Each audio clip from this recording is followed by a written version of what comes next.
some countries, sport is like the national pastime. That's But in true. the Philippines, some might say that pageantry is the pastime.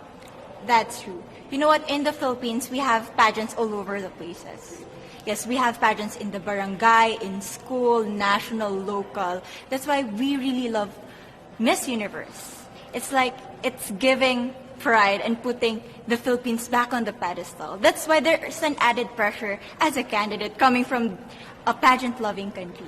But it's a good pressure. I always look up to our former Miss Universe Philippines. They really did well in the competition. And now this is my time to show who I am, to offer what Rabiya can show to the rest of the universe. So I'm very happy, and at the same time, I'm excited to make all my kababayans proud. And hopefully I do. Why do you think it is that the Philippines love pageants? They have appreciation for beauty. We do love pageant because we used to think that we wanted to be included in the world, I have to be honest, in the Philippines, my skin color used to be not the standard of beauty. I was obsessed whitening my skin because these are the kinds of beauty queen we see on the mainstream. But things were different now. That's why I'm very proud to be a morena. In the Philippines, we call it morena. It's brown skin girl. And to be able to represent, my color, my identity as a true Filipina. Tell me about your journey to being crowned Miss Philippines. In a world that, in a country I should say, that loves pageants. That must have been a very intense process. Tell me about, your journey to being Miss Philippines. Well, my journey was crazy. You know what? I started to be a dark horse. Nobody noticed me. Nobody knows I was in the competition up until the preliminary and the coronation night. And when I won, I received different comments. Of course, there were people who didn't expect me to do well, who think that I cheated. That's why I need to redeem myself in Miss Universe. I really need to do well in this competition. And the thing is, I love pressure. I love criticism. I get better every day with that. You tell me I cannot do that, I turn to you and I'm going to say that, no, I can do it for myself. Good for you.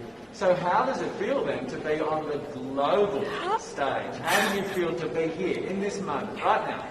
It's crazy, but I'm overwhelmed with the support, not just from the Filipino community, but also from Thailand, Latin countries who do appreciate me as a candidate, as a person.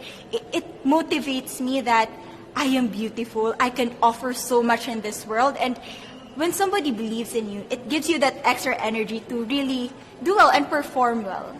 Do you have a sense with the girls, all of the girls competing, you're competing, but is there a sense of camaraderie with all of the girls? Is there a real spirit to, sort of motivate each other to do better? You know what? I have a different idea about Miss Universe. I thought it's going to be very competitive, in a healthy way, well, of course. But now I can see every girl helping each other, from fixing those hairs, from trying to zip up those outfits. It speaks of the closeness and the kind of camaraderie that we want to have. The goal of Miss Universe is not just to crown one girl, but also to build a genuine and long-lasting friendships among us. Would you say within the Miss Universe world, the contestants, is there a sisterhood? Are you sisters? There is sisterhood. I can say I was able to talk to different representatives from different backgrounds, different cultures. And despite our differences, there's so much to be highlighted in what binds us together. And that is because we want to empower women. We want to have our advocacies. We want to speak for the things that we love. And that's a celebration of women and the beauty that we have. So coming out of this week, obviously you would love to be crowned Miss Universe. Of course. And that would be wonderful, of course, for any of you. But what else will you take out of this week? What do you think you'll feel at the end of this week, regardless of the result? How will you be a different person? It's the growth and the development that I was able to have during preparing for this dream. I will be honest, there was a moment that I lost my identity. because I was put under pressure. I was in that position in which I feel like I'm not good enough. I'm not a good representative of my country, but I was able to bounce back stronger. And if I was able to do that for Miss Universe, I will be able to do that in life. That is my greatest takeaway from Miss Universe.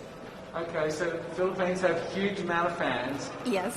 I want you to give us a little bit of a message to the fans here and at home. But send a message. What would you say to all the fans in the Philippines? To all my fans from the Philippines and from all over the world, maraming salamat po. Thank you so much for loving me and for believing in me.